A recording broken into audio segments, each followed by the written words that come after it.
ko nyalawma ƴellitare ko fati e ñawore leydi meɗen kalɗo ɓiɗɗo leydi ndi woni foof wawa hen yitode hoore muɗum ko hande tigui kay ɗum uddita toon to sikat woni to Diamniadio e ardogol hoorejo leydi ndi Bassirou Diomaye Faye ɓe kolliti noon ɗumen ɗo ko fatno wadde ko ɓooyi saabu Sénégal ñawore leydi muɗum ina foti ƴewtidede fannuji ɗi foof o haali saabu oɗon gandi ñawore leydi meɗen ina heewi caɗele a yiyat ɓe ganduɗa ɓe daña hakkude mabɓe e lawol ɓe jooɗo ko juuti ɓe mbawata hen hebde jiya ɓe ganduɗa kadi no lawol foti ɓe ni daranode darata ko ɓe nonen nden miɗa yaako ɗum ɗon foof ma ɓe gaccu en hakkil te ɗum ɗon fonno hollirta ina waɗi dan ko leeli e nder ñawore meɗen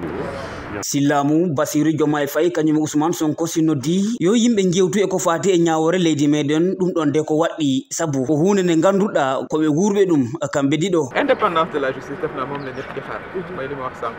fexe ba justice kenn dootu ko def xeex komin padata ko e goññal ngo hande noon woni yo ñawore jeeyi hoore muɗum ɗum wasa won ko ganduɗa yimɓeɓe jogoto ɗum tan mbaɗa comme no jogitari ina ɗum kaɓoro wonɓe to miɗa andi noon ko ɗum ɗon Sénégal naɓe foof padata ɗum wasa wonde dal komin jogui laamu ngu komin dañi doole belɗo kam foof mi haɓo doole ma ciy noot ku ma ci bëgg a noot